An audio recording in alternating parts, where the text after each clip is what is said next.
fidyah atau qada fidyah? Bagaimana pendapat jumhur ulama? Kalau ada ustadz yang ngomong ceramah, ibu hamil dan ibu menyusui qada saja. Ibu hamil qada, ibu menyusui qada. Itu dia pakai mazhab Hambali. Rata-rata ulama yang dari Saudi Arabia begitu. Syekh Abdul Aziz Ibnu Baz, Syekh Ibnu Utsaimin, Syekh Nasruddin Al-Albani, mereka ini umumnya ikut Hambali. Ibu hamil qada, ibu menyusui qada. Tapi kalau mazhab Syafi'i tidak begitu. Mazhab Syafi'i ingat baik-baik.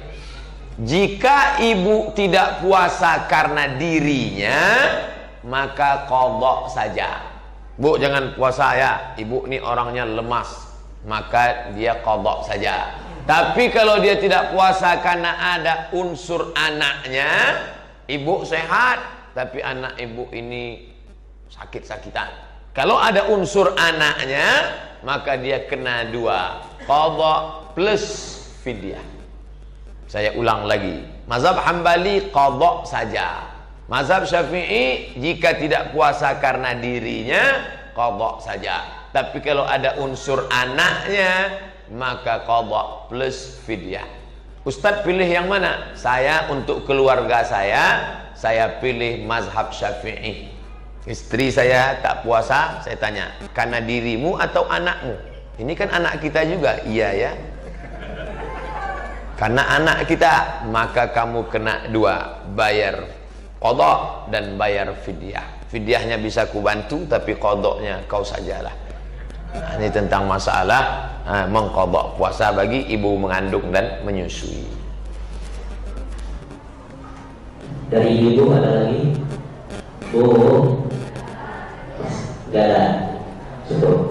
Dari jamaah yang di bawah ada Pak Ustaz. Ayo silakan maju Pak Ustaz sebelum yang satu ini. Waalaikumsalam. Maju aja pakai mic. Dapat dulu aja. Ya, itu aja. Assalamualaikum warahmatullahi wabarakatuh. Waalaikumsalam. Ustaz, saya baca di buku 37 masalah mulai, tidak semua yang tidak dilakukan Nabi itu bid'ah. Lantas contoh bid'ah berlaku yang sudah terjadi dalam sekarang ini seperti apa? Jika tidak dilakukan Nabi, bid'ah. Inilah yang banyak menyesat-nyesatkan orang Islam. Jika tidak dilakukan Nabi, bid'ah. Pernah dilakukan Nabi? Pernah dilakukan Nabi? Pernah dilakukan Nabi? Maka saya ungkap di situ banyak sekali perbuatan yang tidak pernah dilakukan Nabi, tapi dilakukan sahabat Nabi. Mana contohnya? Berzikir 1000 kali sebelum tidur malam. Siapa yang melakukannya? Abu Hurairah. Abu Hurairah sebelum tidur malam berzikir 1000 kali. Ngitungnya gimana? Alfu uqdah, disimpul tali 1000 simpul. Karena kalau pakai tangan cuma bisa 33. 33, 66, 99. Lebih daripada itu error. Maka pakai subhanallah, subhanallah, subhanallah 1000. Tunjukkan saya mana hadisnya. Apa pernah Nabi mengajarkan, hai orang beriman, sebelum tidur malam berzikirlah engkau 1000 kali. Kalau pakai kaidah tadi, kalau tidak dilakukan Nabi bid'ah, berarti Abu Hurairah masuk neraka. Karena dia berani buat zikir 1000 kali sebelum tidur malam. Dua, Imam Ahmad bin Ambal sholat malam 300 rakaat. Mana pernah dilakukan Nabi? Kalau itu dipakai kaedah, Imam Ahmad masuk neraka. Tiga, Imam Ibnu Taimiyah. Ibnu Taimiyah selesai sholat subuh menghadap ke langit membaca Al-Fatihah sampai terbit matahari sebelum sholat sunat Isra. Mana pernah dilakukan Nabi? Hai orang beriman, selesai sholat subuh menghadaplah ke langit, baca Al-Fatihah. Menghadap ke langit, di tempat saya nampak awan, di sini menghadap ke langit nampak ibu-ibu. Mana pernah? Oleh sebab itu tidak semua mesti disyaratkan dilakukan Nabi. Kalau ada dalilnya tidak bertentangan dengan sunnah, maka baik dilaksanakan. Muncul pertanyaan, kalau begitu yang bid'ah dolalah itu mana? Maka baca pembahasan bid'ah ditulis oleh Syekh Abdul Ilah Husain Al-Arfaj. Saya kutip dari buku dia, itulah yang saya nukil ke dalam buku 37 kriteria bid'ah dolalah. Ada 9. Kalau ada salah satunya, maka dia masuk kriteria bid'ah dolalah.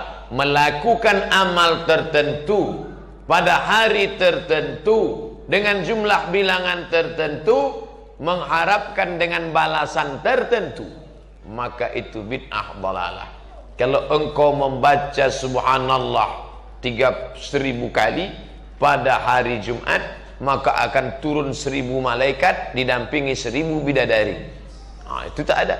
Tapi selama ini ulama-ulama mengajarkan, dia hanya mengajarkan latihan zikir tahlil 1.000 kali. Silakan, ya Rahman ya Rahim sekian kali, silakan. Maka ini perbuatan baik, tidak disebut bid'ah. Yang dalalah, mengambil turbah Karbala lalu diletakkan di tempat sujud. Ketika sujud ditempelkan kening, Allahu Akbar. Siapa yang tidak menempelkan ke situ maka tidak sah solatnya, batil, bid'ah dalalah. Wa kullu bid'atin dalalah. Kata Imam Nawawi, maknanya kebanyakan bid'ah itu dalalah, tapi tidak semua bid'ah itu dalalah. Maka Imam Syafi'i membagi dua. Kalau dia bertentangan dengan Quran dan Sunnah, dalalah. Tapi kalau dia masih sejalan dengan Quran dan Sunnah, maka dia sebut dengan bid'atun hasanah, atau bid'atu huda, atau bid'ah mahmudah. Tapi kalau dia bertentangan, bid'atu dalal, atau disebut dengan bid'atun mazmumah, atau disebut dengan bid'atun mustaqbahah. Itu yang membagi itu siapa? Imam Syafi'i, yang hafalan hadisnya tak terhitung di kepala. Imam Syafi'i yang alim, bergelar Nasirus Sunnah. Imam Syafi'i yang kepalanya isinya hadis.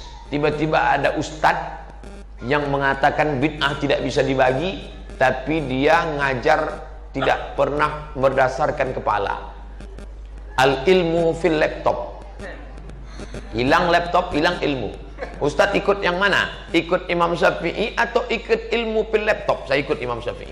Bapak ibu mau ikut laptop ya silakanlah. Wallahu a'lam bishawab.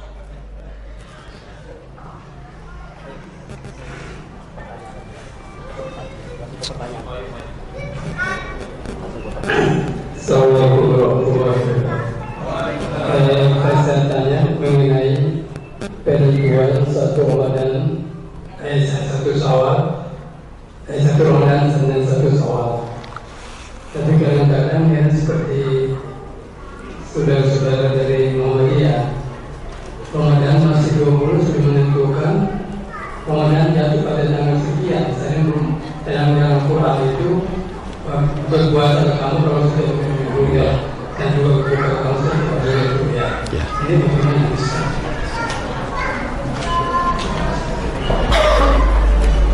Ayat Qur'annya, faman syahida minkumus syahra, siapa di antara kalian yang menyaksikan bulan, falyasum, maka berpuasalah. Ayatnya, hadisnya, sumu li ru'yatih, berpuasalah kamu ketika melihat bulan.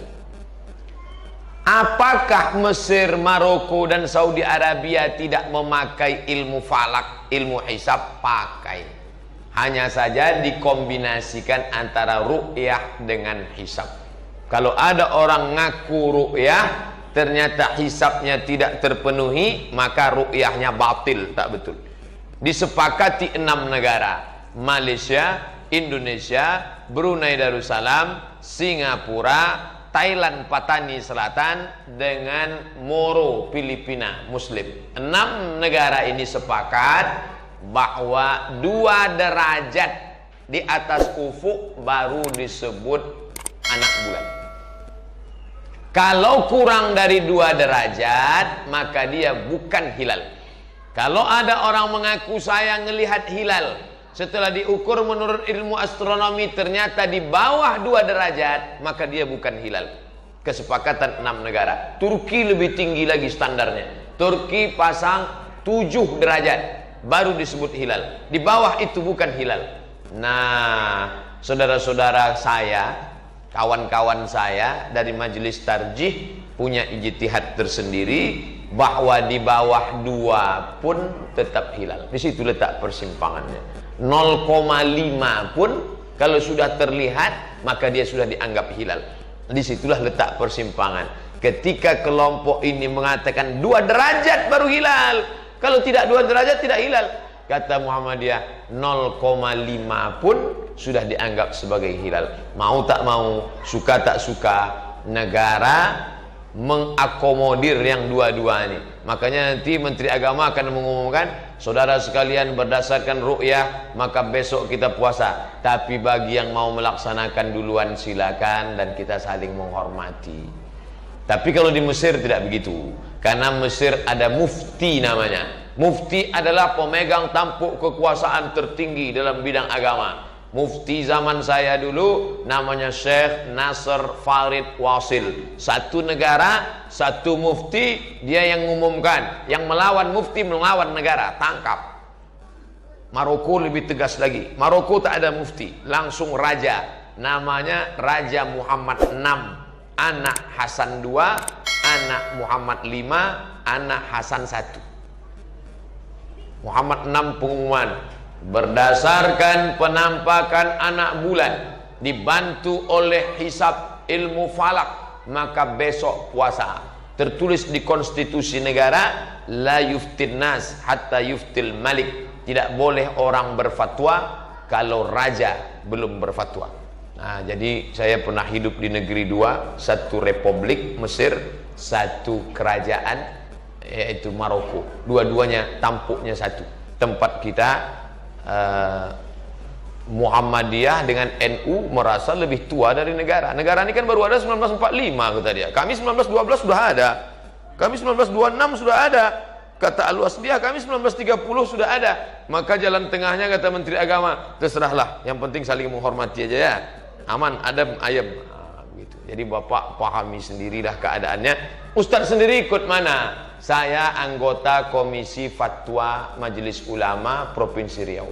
Maka saya tak pernah keluar dari Komisi Fatwa Pusat. Kalau Komisi Fatwa Pusat sudah mengumumkan berdasarkan sidang isbat, dengan ini Komisi Fatwa besok puasa, maka saya besok ikut puasa, karena saya menghormati alim ulama yang ada di dalam itu dan komitmen terhadap Majelis Ulama Indonesia.